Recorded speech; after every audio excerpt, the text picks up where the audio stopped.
Good morning, everyone, and welcome to the Prosperity Through Multifamily Real Estate Investing Podcast. As always, I am your host, Real Estate Cody, and joining me yet again, the one and only coffee connoisseur himself, Brian Alfaro. Good morning, buddy. Good morning. I'm just gonna roll with it, Cody.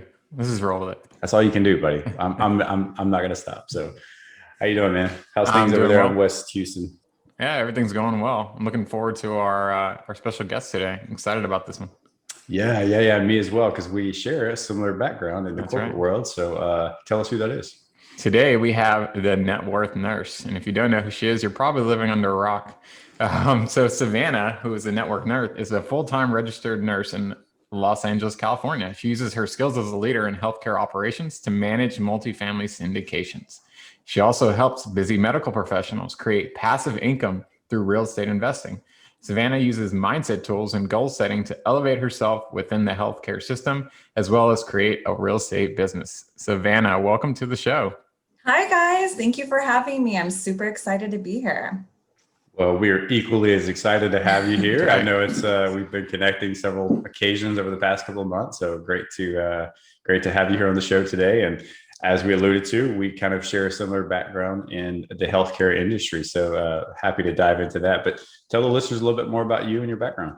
Yeah, definitely. So I grew up in Northern California in Sacramento, and pretty much right out of high school, I knew I wanted to go into nursing. So I went to Sacramento State University, got my nursing degree 2013, and I started working in a couple different specialties within healthcare and at a couple different hospitals. And I was just naturally drawn towards leadership positions, and I was taking on different process initiatives within different hospitals I was working at. And so I ended up going back to school pretty shortly after to get my master's degree in nursing leadership and administration. And so right now I oversee multiple departments at a hospital here in LA.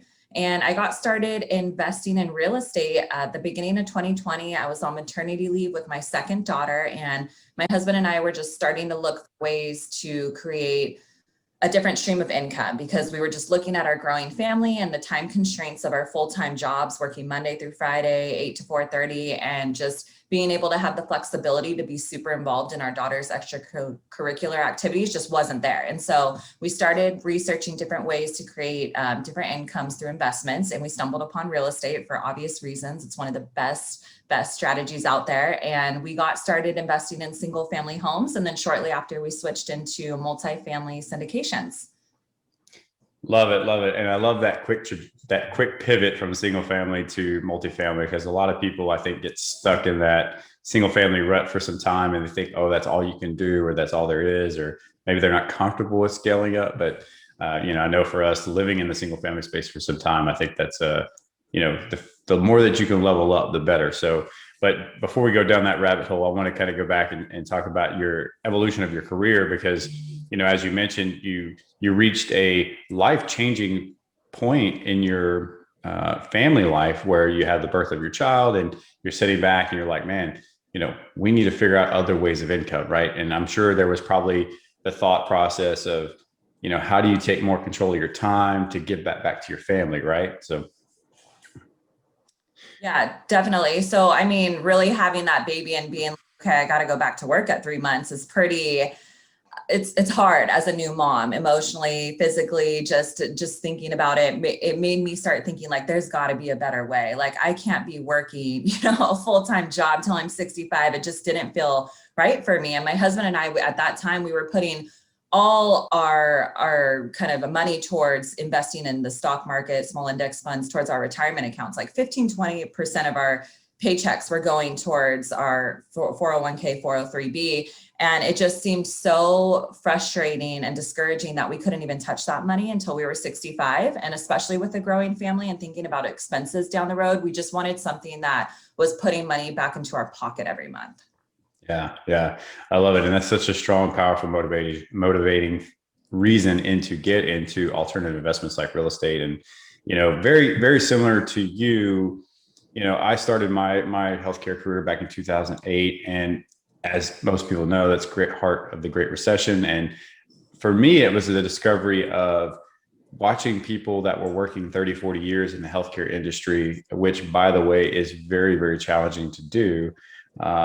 And their retirement assets were decimated through that, and they could no longer plan for retirement at the time. And that was kind of like the eye-opening moment where, oh man, there's got to be a better way, right? And so fast forward, getting into real estate and blah blah blah. But I want to get very granular and speak to those who may not understand the healthcare world, because I think there's another component here that doesn't get highlighted enough, and that as healthcare professionals, especially those who have any direct patient care interaction or day-to-day responsibilities, it is very emotionally taxing, right? It is a very emotionally draining career because you give so much of your effort, your mental fortitude, your emotional fortitude to your patients, to your job. And a lot of times, and we see this often, right, is where families are impacted that at home. You go home, you take a lot of that emotion home. It affects you mentally and physically outside of your job. And that's what I was alluding to. Like, it's very hard to picture yourself doing direct patient care in the healthcare industry for 30, 40 years, because you end up giving more of your emotional time and commitment to your job versus your own family. Would you agree? Yeah, definitely. I think there is a lot to be said about nursing in general as a longevity type career. I mean, it's very difficult to be doing that. And some of the older nurses that have been doing it for a very long time are very, very taxed. And it's a challenging career in the respect of the decisions that you're making at work and the difficult situations that you're encountering are sometimes between life and death. I mean, really, you're getting patients that are coding, going septic, circling the drain, they're decompensating quickly. And as a bedside nurse, you're forced to be put in these situations where you're making decision making on very important things. I mean, you have to think very quickly. And I think being a nurse, for sure, after I was pregnant with my second daughter and I went into a night shift bedside care and I was trying to get blood on a patient, and it was a older patient with dementia, and he was in restraints and still managed to come up and knee me in the head so freaking hard. And I had a patient with TB that day and a patient with scabies. And I just remember going home and being like pregnant and exhausted and just being like, I can't do this anymore. Like, I cannot be a bedside nurse anymore. And so that was when I had already had my master's at that point, but hadn't started going down the administrative route. And so that was like a real turning point of me being like, okay, I want to go into administration. And now I get so much fulfillment that I didn't think was going to be there, but the fulfillment of working with staff and working with my team in order to support them and help them reach their goals is now a whole different fulfilling aspect of nursing that I didn't really think was there. Yeah, absolutely. And the whole reason I bring this point of the conversation up is because, when we talk about motivating factors or looking outside of just the W-2 for alternative income streams, I would argue that for many healthcare professionals, they probably feel the same way that you and I do, right? They've been through those years of crime. They've been through those years of emotional, I hate to call it turmoil, but I mean, that emotional investment in your career. Because I think those who get into healthcare genuinely have a true passion to help others, right? I mean, it takes a special person to be in healthcare and, like you said, get kneed in the face or have not to get sick here, but other people's bodily fluids splashed on you, and you come back and you do it again the next day for another 12 hours. You know what I mean? So there's something to be said about healthcare professionals in general and just the emotional commitment that comes with the job. But it can be very, very taxing on you. So looking at alternative income streams and ways that you can take more control of your financial future, I think is so important. So, like many of us in healthcare, a lot of people understand that, hey, real estate's a great alternative vehicle, but don't know very much about it. So let's kind of start there. Let's talk about your first introduction into single family. And then I want to kind of lead into, you made the very quick pivot from single family to multifamily. Yeah, definitely. So single family, we really kind of just started going that route because it seemed the easiest. We own our primary residence. We have a traditional loan on it. We're like, okay, we could do this with another home. And we are here in Los Angeles, so the price point to entry is very high. So we were looking over in Atlanta, Georgia. Originally, we were thinking the BRRRR method, which is buying a place way below market value, something that needs a lot of work to be done, renovating it. So you're essentially pushing all this equity into that house through renovations and repairs. renting it out, getting a renter in there so you could start collecting monthly rent, and then refinancing it with the goal of pulling all that capital back out and repeating it so you can slowly grow your portfolio that way. And so that was like, okay, cool, ideal for us. We have a fixed amount of capital. That's how we're going to make our snowball of wealth grow through real estate. And when it came down to putting in offers on single family homes that needed a pretty much full rehab across the country, it was hitting a point in us where it felt like we were getting scared. We were nervous about it, having all our money tied up in a property across the country. I mean, there's definitely people out there that make it work. And I've heard so many stories about it. So we felt encouraged enough to make it work, but we didn't want our entry point into real estate to be something like is very stressful like this. I mean, I was just going back to work. We had 2 kids now, both working full-time jobs. So we ended up buying 2 turnkey properties, like build to rent projects over there, which was very easy as a newbie coming in, pretty streamlined. So once we did that, we were like, okay, what can we do next? And our capital is really tied into those projects. So it forced us to get creative into tapping into different sources of. So we pulled out our retirement under the CARES Act through 2020. We were able to do that penalty free. So we took advantage of that. And then also took out a retirement on a loan at a 4% rate, which is low considering that you're making like around 15 to 20 in real estate. So it was a no-brainer for us mathematically when it came down to tapping into other sources of capital. But then we had to do that. And then we discovered the multifamily syndication route and the ability to pool together resources with other investors. And that team concept was so appealing to us. Savannah, I want to highlight something that you mentioned. I think it's important. If anybody's interested in getting in real estate, whether they're looking to be passive or active, and they're thinking, do I do single family? Do I do multifamily? I think a big question you have to ask yourself, and you were sort of ready, fire, aim. You were just going for it and figuring out what happened, right? That's what a lot of us do, is what's your risk tolerance, right? That's really, really important for you to understand. And if you're doing full rehabs, full gut jobs, full repositions, yeah, there's a lot of upside. But if you're in the medical field or you're an engineer, you're a lawyer, and your time is very scarce, or maybe you just have a family you're really focused on, you have to ask yourself, not only what is your risk tolerance, but how much time can I actually commit to this? Because I don't know about you, but when I was doing single family stuff and like houses were being renovated, I couldn't stop thinking about it. Like I'm like eating lunch, thinking about, I wonder if my contractor showed up today. You know, so it's all those little things that kind of take a toll on you throughout the day that you have to really factor in and ask yourself, really, is the extra, I don't know, a few percentage points you get at the end of the day worth the personal mental stress and fatigue that sort of takes a toll on you and your body, and then also the risk tolerance as well. Would you agree with that? Yeah, definitely. And I think that when you get wrapped up into learning about different strategies and you're listening to podcasts, you're like, oh, people are out there doing it. Like I can make it work. If so-and-so is doing it, I can do it. Right. And so we knew we could make it work, but the amount of stress, exactly like you're saying, of thinking about it nonstop throughout the day, that was the point of like, okay, this is going to be more stressful than it is rewarding. And let's figure out an alternative option, which there are so many different strategies and options in real estate.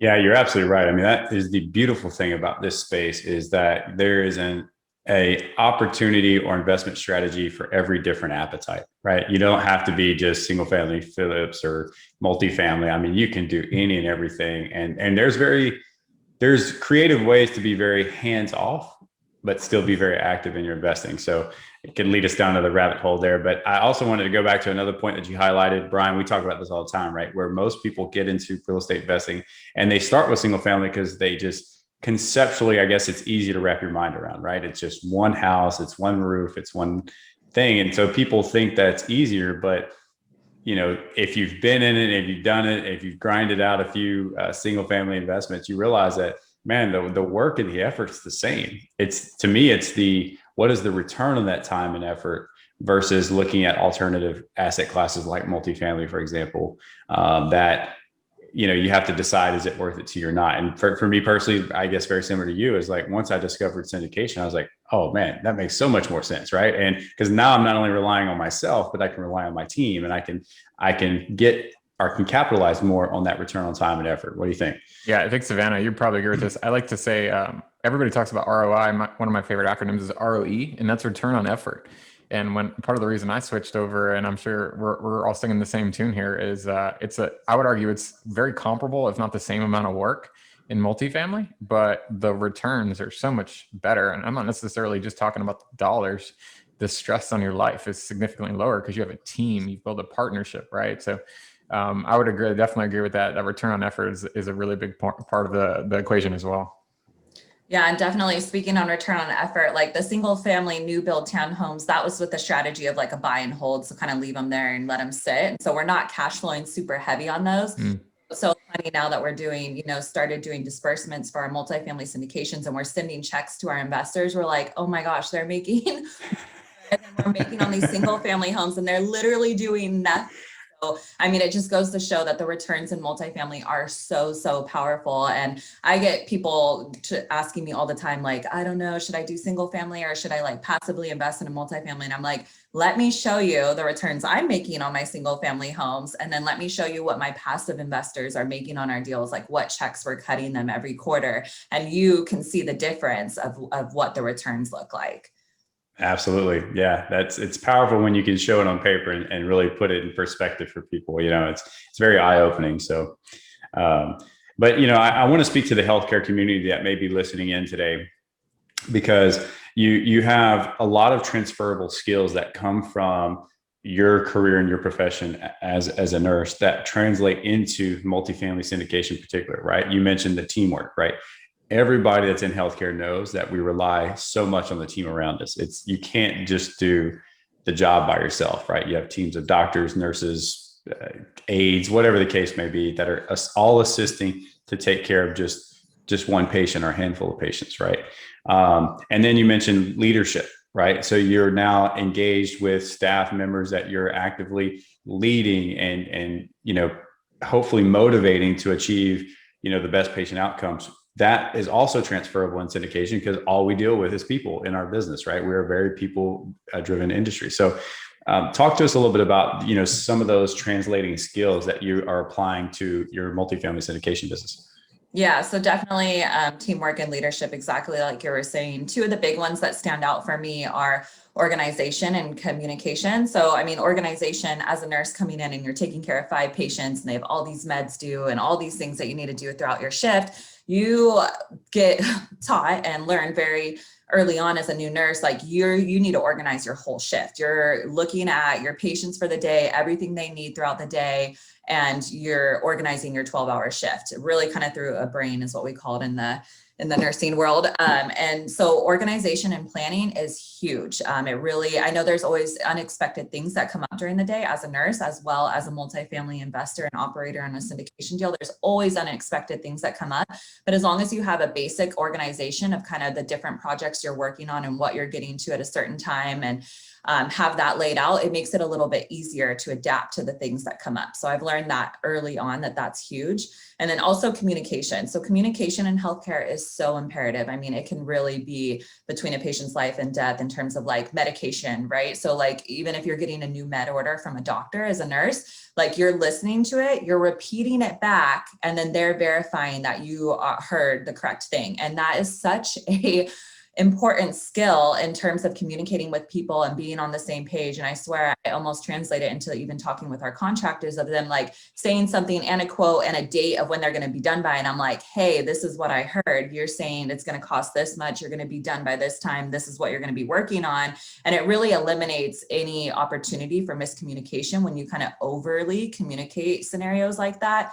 And then really just kind of with everyone on our team. And that's something in healthcare, you're constantly communicating as a nurse, you're kind of providing the basic care. You're like the team leader for the patient for the day. So you're communicating with respiratory and pharmacy and the doctors and the CNAs and the patient's families. Like you're the main source of communication for all these different people in the patient's care. The nurse has such a powerful role in that communication effort. And so even as an operator, of the syndication deals, we make it a point to overly communicate things like to our lender. So we check in with them because we've learned so often that sometimes people are waiting on something from you and you don't even know. So we make it a point to regularly check in with our lender if we're working on a close for a deal.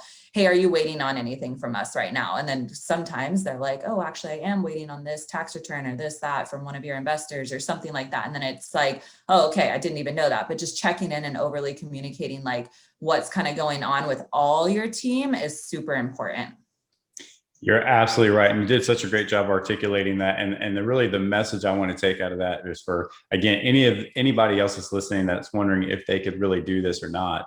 Listen, if you can be a registered nurse and deal with the day-to-day grind, you can absolutely be a multifamily syndicator, right? Because it's like you just said, I mean, it's the same transferable skills that you do every day in life anyway. You're just applying them to business now. The only difference is Nobody's dying. You're nobody's yeah. Hopefully. Hopefully nobody's dying. That's exactly right. And let me tell you, that is a very big mental relief. It's a very big difference when you go into the W-2 and to go to the grind, knowing that today somebody's life can be in your hands. But when you go into business, yeah, I mean, you're still providing in some aspects a quality of life to people. You're providing housing and things like that, and that's a responsibility.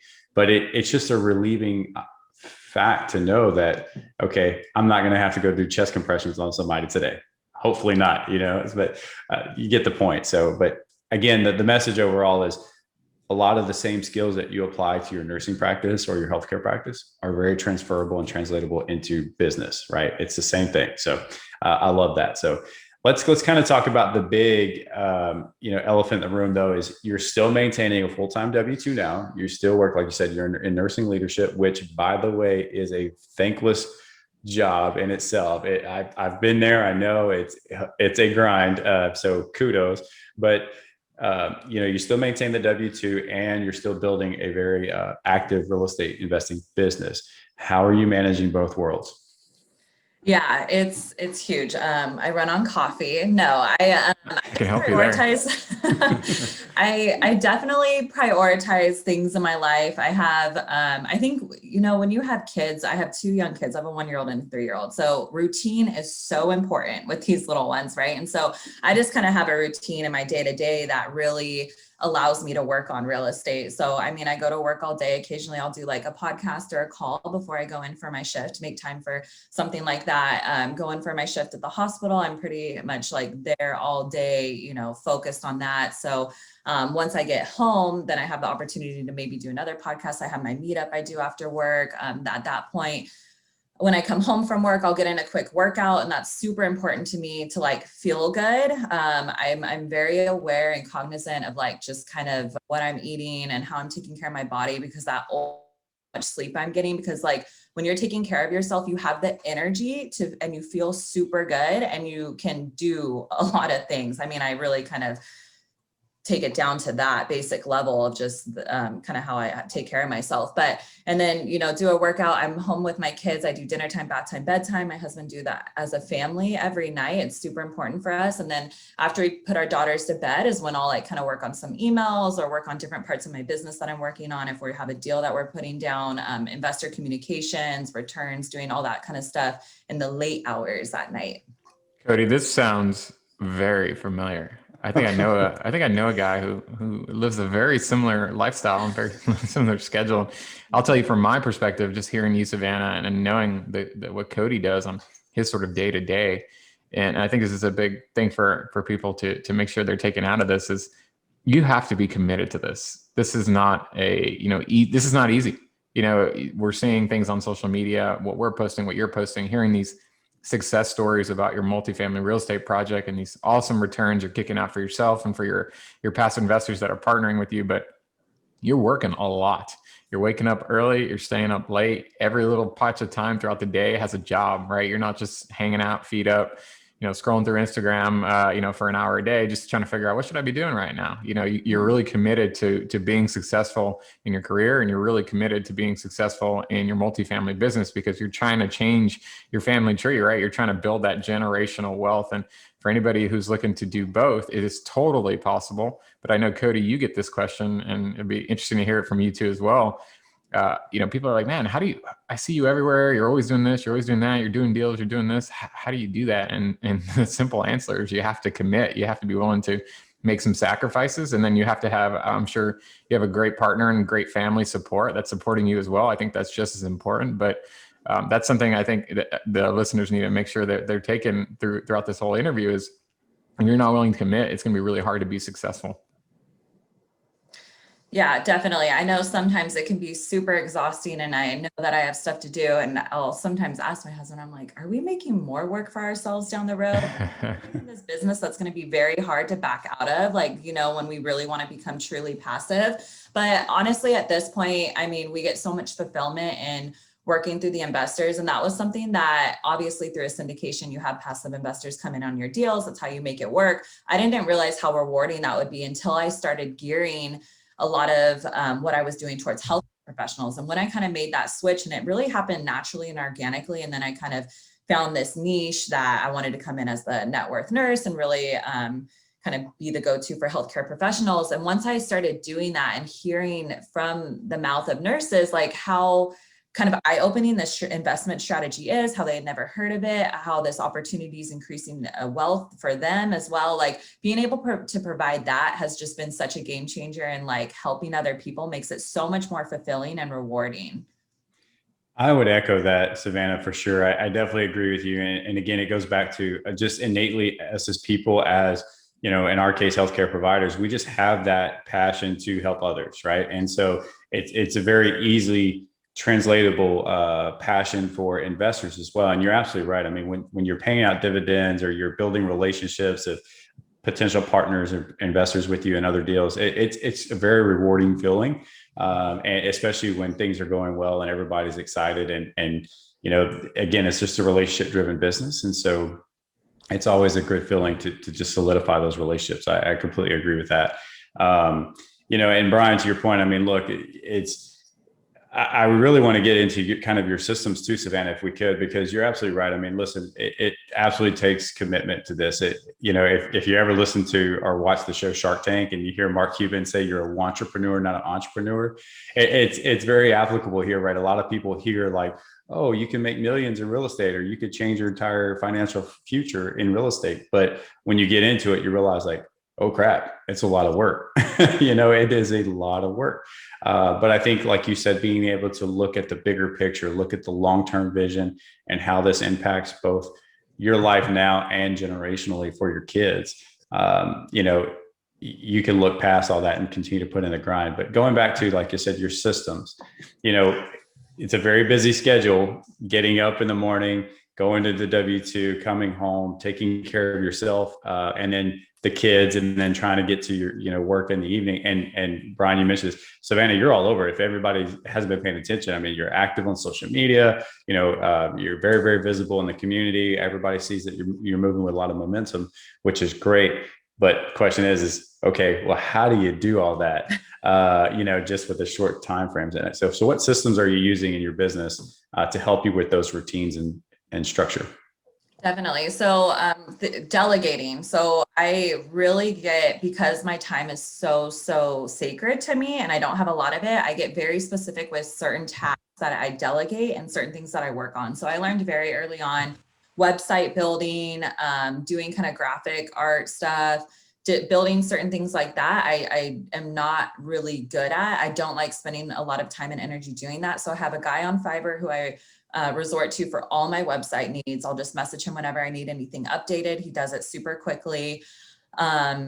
So he's huge. I just got an investor portal. So having a place where I can organize all my investor documents, streamline my communication effort, do all the dividends through their distributions, that has been so huge. Being able to have one kind of point of access for that.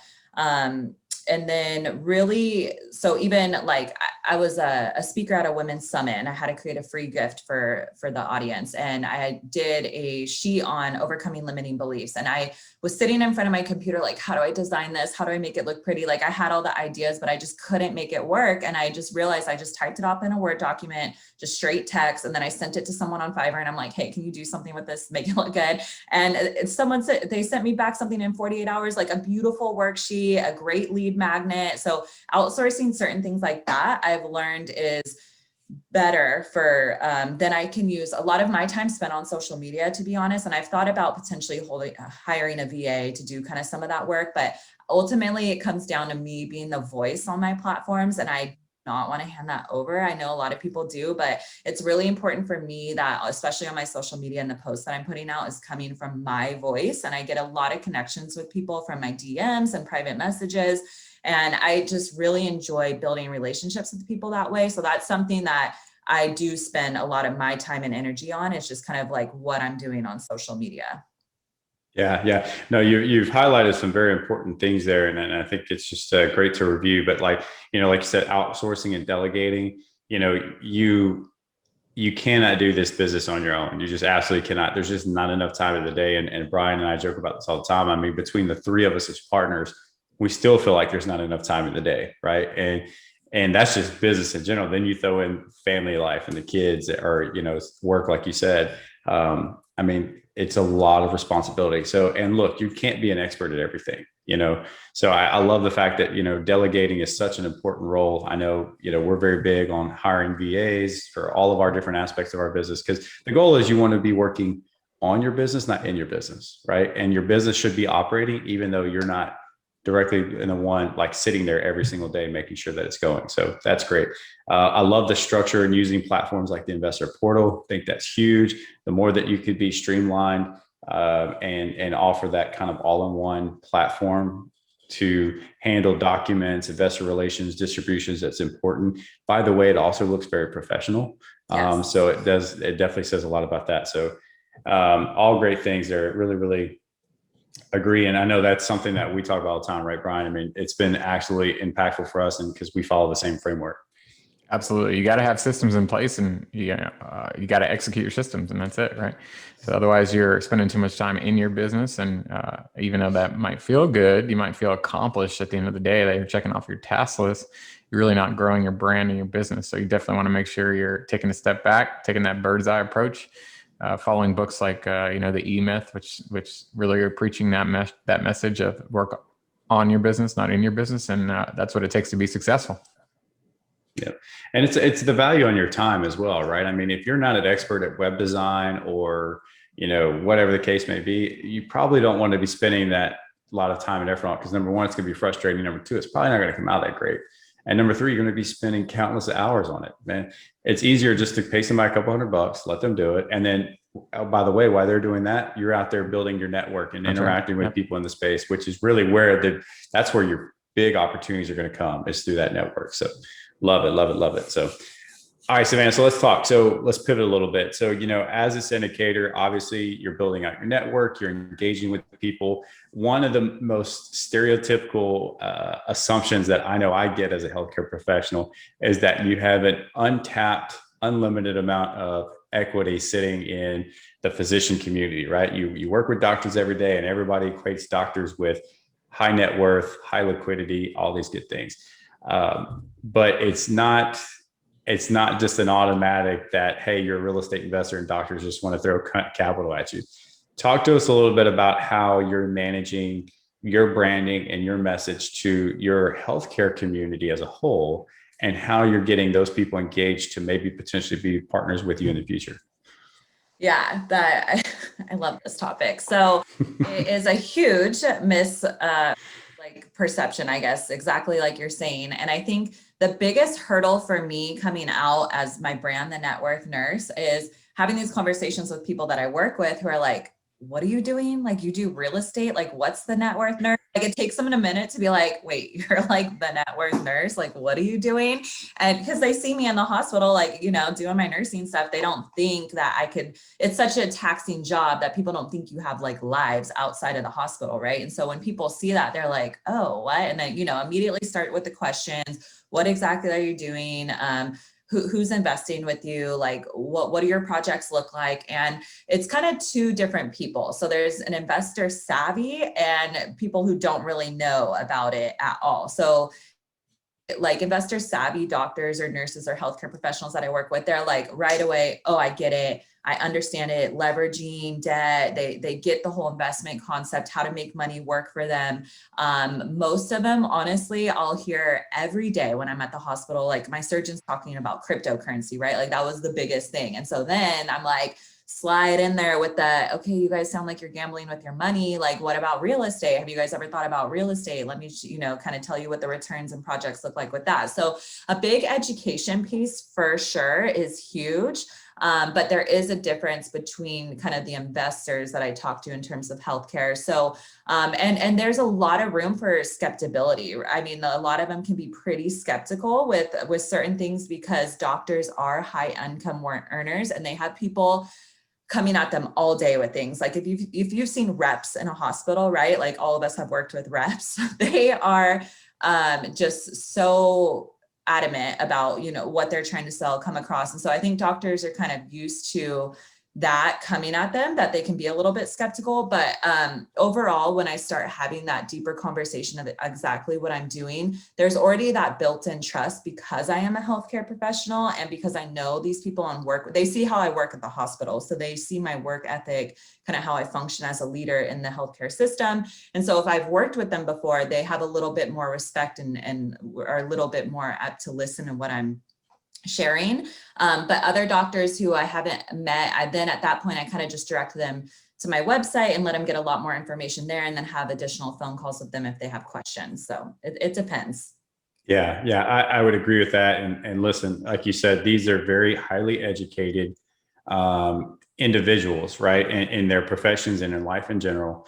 And for them, the high net worth earner, I feel like it's about the preservation of that wealth, right? It's about how do they protect their nest egg that they've built, right? And so I think the approach of you can't just look at these individuals and look at them as capital partners. You have to look at them as people and as investors, just as we do anybody else. Like you got to remove the labels, right? Oh, they're a doctor. They must have buttloads of money. That's the wrong approach, right? You got to really drill down to who they are as individuals and kind of what their investing strategies are, right? And I think, as you mentioned, I think the biggest takeaway here is when you could take the approach of, hey, this is how you could preserve your wealth, versus, trying to just come off as a sales pitch, so to speak. I think that resonates really, really well. And you're absolutely right. They're very, very guarded, and they should be. They should be, because you're right. They get hit from every angle all day long, every day. So if you're coming off sales pitchy or whatever, then you've just written yourself off. So, but it definitely helps that and it comes down to anything that we do in our business, right? This is a relationship driven business. It comes down to that trust that they have in you because they work with you every day. They talk with you every day. They see your work ethic. And so it's so important to piggyback off that. So anybody that's listening, that's looking to interact with people, if you're in the healthcare space, your presence amongst your peers is so important, so it's something to always take away and remember. Back to that know, like, and trust, right, Cody? That's exactly right. Mm-hmm. So awesome. Well, Savannah, tell us what's going on in your business right now. What do you have actively working on now? What's in the pipeline for you for the rest of 2021 and ongoing? Yeah, definitely. So really networking. We just went to a live event this last weekend, Dealmaker Live over in Dallas, which was super fun because we got to connect with a lot of our real estate friends in real life and kind of see them face to face. So just continuing to build relationships amongst the real estate community is really big for us right now. I just started a healthcare meetup for healthcare professionals in real estate, which Cody, you came on, which was great. So kind of building that community for healthcare professionals who just kind of want to share resources within the real estate community.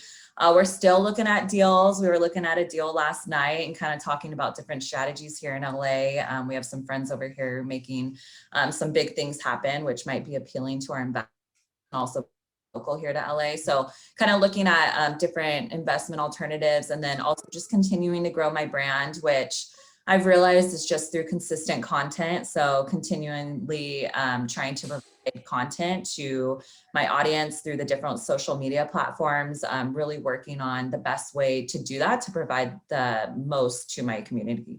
Yeah. Well, listen, absolutely love what you're doing. It's absolutely incredible. Keep it up. And I told you this before, and I'll say it again. I love the branding, the Networth Nurse. Just absolutely on point, just so strategic there. And I wish I was that witty enough to think about creative taglines like that. So it was cringy at first, and I'm not going to lie. Sometimes I'll still cringe, but I'm just like rolling with it at this point. I'm like, all right, this is who I am. I'm the Networth Cody, you're real estate like, Cody. There's nothing wrong with that. I like real estate Cody. Well, I didn't coin that though. I got tagged with that through one of our other guests on the podcast. That's I was okay. like, oh yeah, like you said, I'm just gonna roll with it and just Just go. roll Right. with it. Just roll with Just it. whatever. If it sticks and it makes you stand out a little bit, then you got to roll with it. So There you go. Yeah. But well, Savannah, listen, this has been a great conversation. Really enjoyed getting to know you over the past couple of months. Again, love what you're doing. Definitely keep it up. And I think you're a very big inspiration to, anybody in general that's looking to get in the space. But for healthcare professionals in particular, which is most of our close network, I would argue. I really hope this resonates well with that audience as well, to help them realize that, look, you don't just have to be committed to 40 years of grinding away both emotionally and physically to the healthcare industry. You can look at all alternatives and look at ways that you can increase your financial independence. So and you're a very big inspiration of that. So thank you for sharing your message. And before we go, we do have a few more questions for you, then we'll wrap up. Okay. Okay. All right. So tell us, what do you like to do for your continued education to further your own investing? Podcasts and YouTube and books. I don't know. I can't just choose one. It's like, right. When you start diving into education, especially as a nurse, right, we're like taught to continually educate ourselves on a consistent basis. So maybe books right now. I'm reading some really good books. Awesome. Yeah, that's a great way. And I wish I had more time to read books myself. I used to be a big reader, and then now it's like trying to squeeze in another thing. It's just like, oh, it's tough. So, but cool. Well, what have been some of the lasting lessons you've learned along your journey? Networking. That's so huge. I think especially coming in a single family home space, and my husband and I working together, we didn't really think it was super important to start building relationships in the community. But since I've launched my brand and started guesting on podcasts and started building relationships with people like yourself, like it's been so invaluable in terms of sharing resources with each other. I mean, we're all growing our business kind of together on the same route. And so there's so many resources to be shared and just a lot of different conversations. And so that network has been so valuable. And by plugging yourself either into masterminds, different communities, meetup groups, like that would be a huge tip for people coming into this, is start building relationships. Yeah, it's a big one. Absolutely agree with that. So, and that kind of led me into my next question, was going to be, what would be one or two pieces of advice that you would give to a entrepreneur to help them grow their business?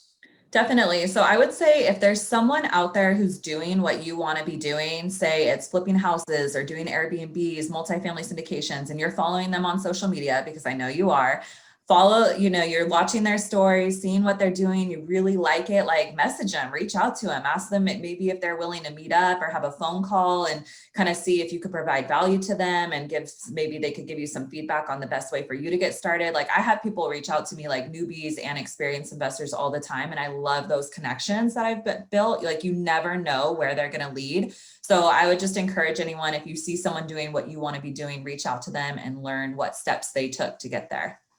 Great advice. Love it. All right, Savannah, tell the listeners how they can learn more about you, the Networth Nurse, and get connected with you. Definitely. I made it easy for you guys. So the Networth Nurse on all social media handles. So that's Facebook, LinkedIn, YouTube, and Instagram. You can find me under the Networth Nurse. My website's thenetworthnurse.com. Please reach out. I love to connect with people. If anything I've said has been remotely interesting, reach out to schedule a call. Awesome. Great conversation, Savannah. Love what you're doing. Keep crushing it, and look forward to talking to you again soon. Yeah. Thanks for being on the show, Savannah. Thanks. Next one.